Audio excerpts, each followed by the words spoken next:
Hey there, fellas. Okay, so this machine we use to spin wheels up, we have nothing but nice things to say about it. You would have seen how fast we were able to get a wheel to spin, and so we wouldn't want to throw it away just yet. No point dismantling it while it works. Instead, we should continue experimenting. So what do we got? People have sent in a bunch of requests for... Over there, we've got a wonderful Lada engine. They never cease to amaze us, man. Now, the idea is to remove the cylinder head, plug it from the motor, then we connect it to the machine via some sort of adapter. So it's going to be mounted right here to this diff. And from there, we observe the engine with no head, in order to learn how fast the pistons fly out at 10,000 RPM. Something tells me you won't even be able to see them. Yeah? Where do you think they're gonna fly? Towards the ceiling? Or towards the ground? We'll see which direction they fly out. Or perhaps the engine holds up. They are pretty well built after all. They've got plenty of durability built into them. And we'd really love to find out how stout these are for real. How much torture they can take. Alright, let's piece all of this together and see what's up. Let's do this. Which way do pistons fly out at 10,000 revs? Translation and voiceover by BMI Russian.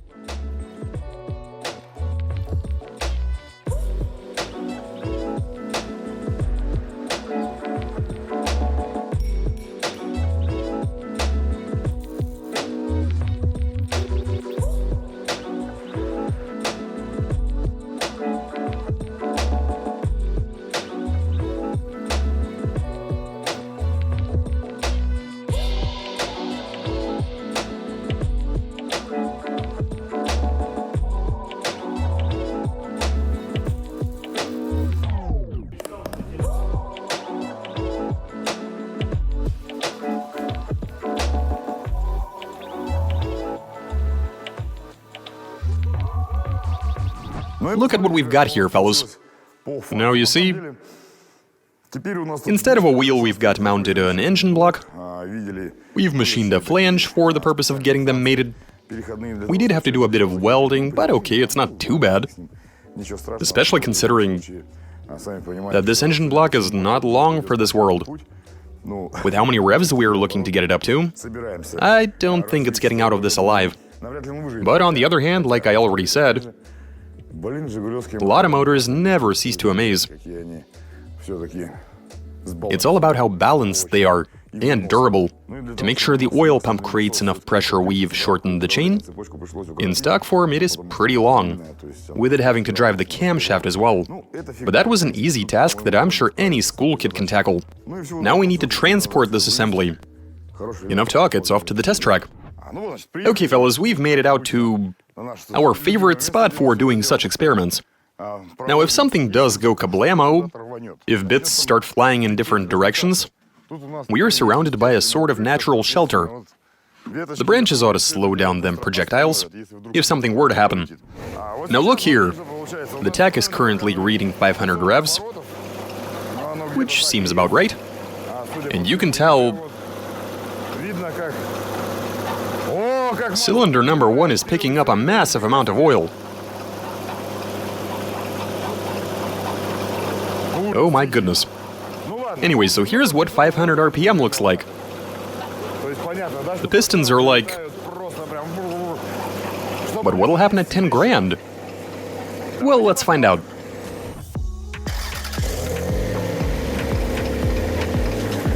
Does the servo work?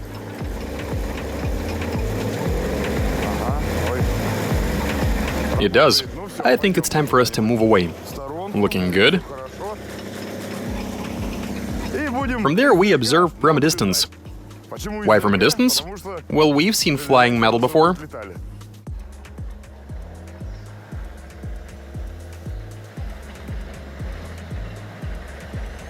Look at it building revs.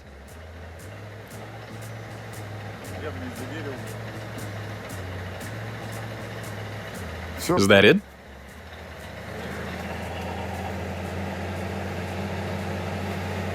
Wow! Holy cow!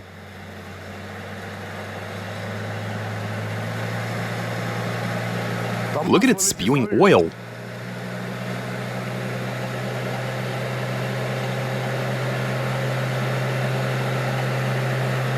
Look at that, a Toyota engine is spinning up a lot of engine. Look at that oil fly.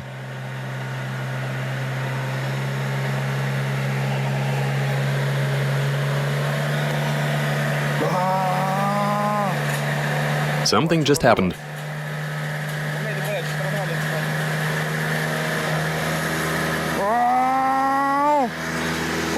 There we go. Too bad the sound ain't coming through. Oh, right.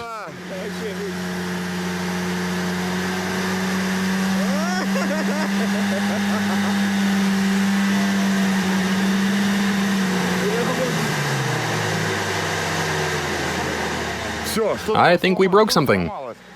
But what exactly? We did get to redline. Indeed we did. Let's go have a look. Hopefully the counter has the results saved. Oh, so much smoke. Isn't that something? Oh my. It spat all over everything. And the gauge shut itself off. I can see smoke coming from the diff even. Look at that, can you see it coming from the housing? Holy cow, dude. Now you'd recall that in the previous video we recorded the maximum rev count, which was 10,000, and it was very eager to get there. This time around the engine did get to redline. You could hear how in 4th gear it was spinning like a madman. This Lada engine was able to endure 10,000 revs without any hiccups. It wasn't strained in the least. Plus, everything seems to be intact, the smoke notwithstanding. That was very much to be expected, with how much friction there is. The oil gets really hot. Oh, the block is warm. As if the engine was running. This feels like 55 Celsius, maybe? Amazing. And that's with all of that lubrication. Yeah, if you consider that we've poured in plenty of oil. It's amazing how hot the engine block has gotten. With no combustion, just friction. Oh, the bulkhead is also hot. To the point that my fingers actually hurt. That has to be around 60 degrees, man.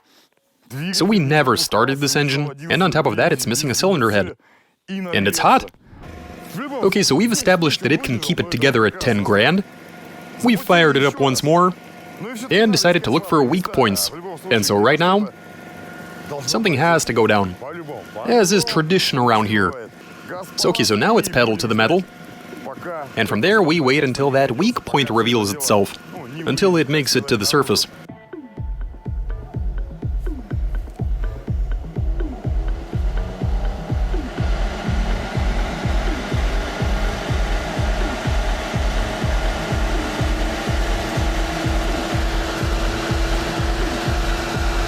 Amazing.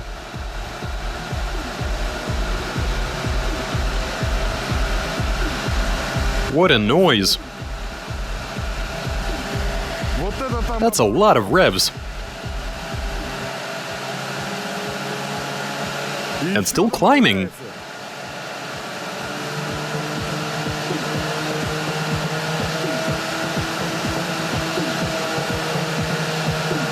That's it, we're at full tilt.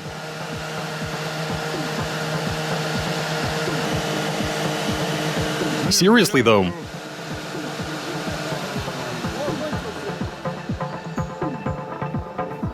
And we're out of gas. Oh no? Okay, so looks like we're experiencing our first malfunction. So the pistons are sometimes convulsing, while the adapter is rotating non-stop, and there they go again. So the crankshaft has a tab, for which we carved out a perfectly matching slot, so that's all done properly. However, we have engagement. Look at that, it's working. Something is wrong in there. Seems like we have a battle going on, but who's winning? I suggest we head back to our facility, take all of this apart, and have a look inside to see what happened. Allow me to demonstrate the weak point of the setup. So we attach a pulley to the crankshaft, right? Here it is. So yeah, we've got that pulley on there. It's the one that spins the water pump via a belt. The alternator as well.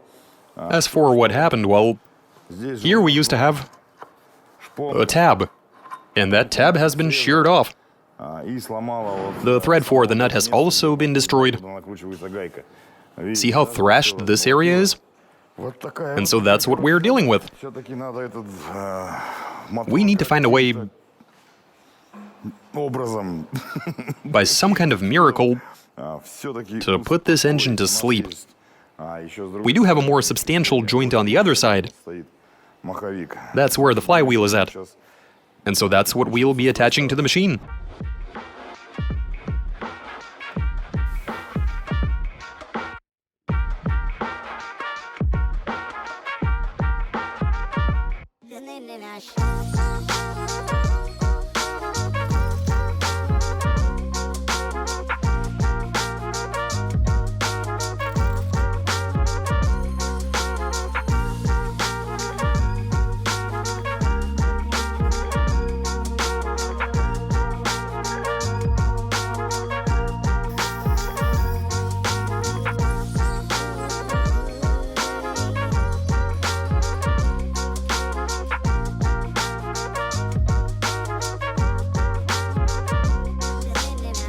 Okay, fellas, here's what we were able to cook up. I still haven't gone into any sort of detail. So you would have seen us extracting the pistons. And all for the purpose of, well, with everything being in stock form, this engine, which is far from new, has had a pretty rough life. We weren't even able to scratch the cylinders, by the way. Granted, it was spitting a bunch of oil, which is no surprise, given a complete lack of seals. Well, at least we saw how it spews oil when there aren't any. Anyway, so we took everything apart, mounted it backwards. The mounting solution is more durable this time around. Let me remind you that we lost the tab from the crankshaft. We actually had to weld this pulley back on. Then we marked it so that the tech can get a reading. Now I expect it to work this time, given it'll be placed separately and the vibrations shouldn't be too crazy. Now, since the engine in stock form refused to disintegrate, we've made incisions on the rods in cylinders 1 and 4. In cylinder number 2, the rod is a bit loose, as in we didn't tighten it. In cylinder 3, we ground down the cap, and we tightened it down with plenty of force. Something is bound to happen, any way you cut it. This time around, it's modified to spin until it explodes, I don't know, with pistons flying to outer space. Well, that's the sort of thing I expect is gonna happen. Alright, we've got everything mounted, we've rolled it off the trailer to get rid of any vibration. So it's time to start it, run away, and take it to redline, and then we see what happens. Run!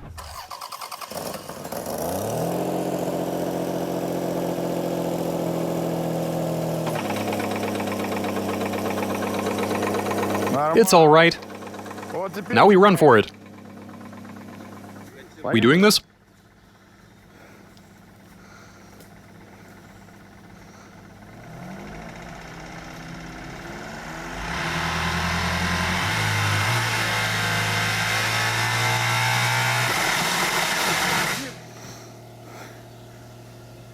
It threw a piston. We need to go shut it down.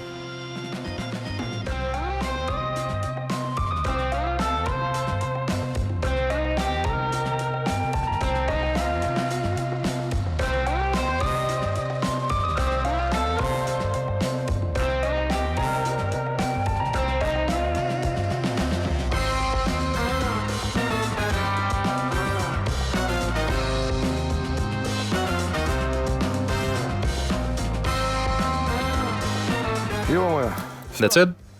It couldn't have gone far. There it is. Okay. Now we have to quickly...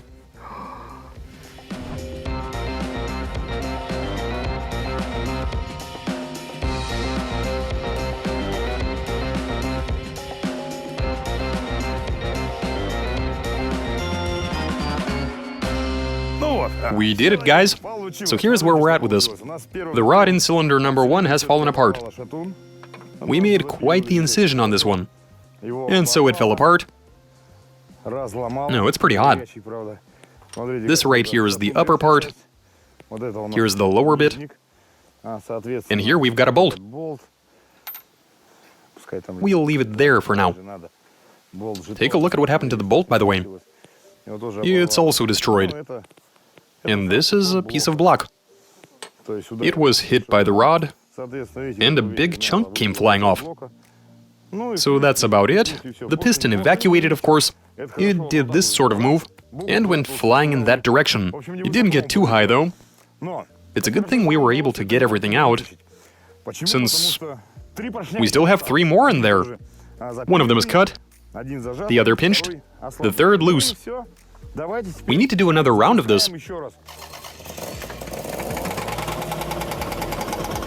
I think we should go. The knocking has gotten louder.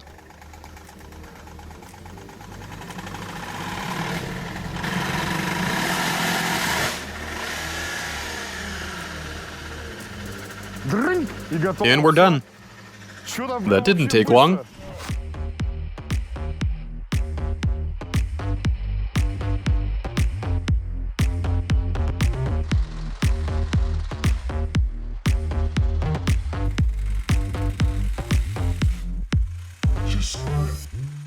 Here's what happened, fellas. It's all looking pretty good. So cylinder number 3 is seized. We've got another hole in the block. Apparently the rod is seriously twisted. Let me remind you that cylinder number 3 is where we had it loose. You should always use a torque wrench when assembling motors, fellas. This is one of those things where you need to get everything right. Too much torque or not enough on the cap can bear certain consequences. This is an example of what'll happen when there's not enough torque. The one in number 2 was tightened too hard, but that didn't turn out to be as big of a problem. The main problem now is that the engine is seized up. It didn't even go up to that high of a rev count. The tach is currently showing us 2,130 revolutions. We were basically just getting started.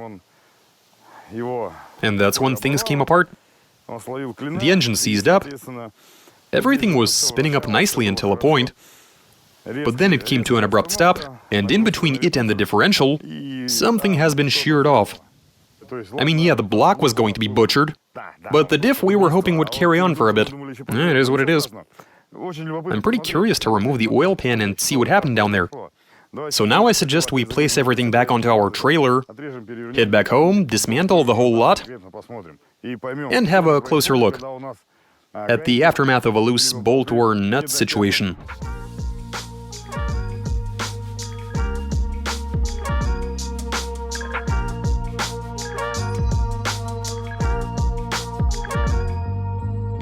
And here we are.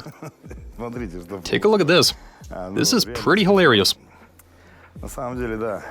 Now, one of them nuts, we haven't been able to unscrew it. I guess the thread is boned. The other one is just gone, and that's because the bolt has been torn apart. Here it is. Well, a piece of it anyway. The rod completely detached from the crankshaft, and the engine is now completely seized. So what's my overall assessment of the situation? So here the nuts were loose. Here we had a slight correction, a few severe incisions. Those con rods were torn apart. The logical thing to take away from this would be that the nuts and bolts inside an engine need to be tightened down to spec, like it says in the repair manual, and using a torque wrench to get everything bang on, and to avoid a situation when you've got stuff falling apart. I'd say we're looking at a 107% success rate here. We've still got the machine for spinning stuff up. We wanted to see how the pistons would reciprocate on an engine with no cylinder head attached. And, well, you saw what'll happen at 10,000 revolutions. You literally can't even see them. They're moving way too fast. Too fast for the human eye to register. And that howling noise we heard, man. Hopefully the audio recording does justice to it. What other conclusions can we draw here? Well, the block, crank, and pistons are designed to take some punishment. We spun up that whole assembly and learned that you can actually get them up to 8 grand, these Lada motors. At the end of the day, it's even quite capable of spinning at 10,000. These engines are extremely durable. And that's all I have for you, fellows. You saw it all for yourselves. Let us know what else we can spin up. I mean, while we still have the machine up and running, we have to use it to spin shit up, to the point where it gets destroyed. So keep those suggestions coming, guys. And that's all I have for you. If you like this baseball cap, hit the link down below for some merch. Watch us, subscribe, send in those comments and suggestions, give us a big thumbs up. Alright, catch you later.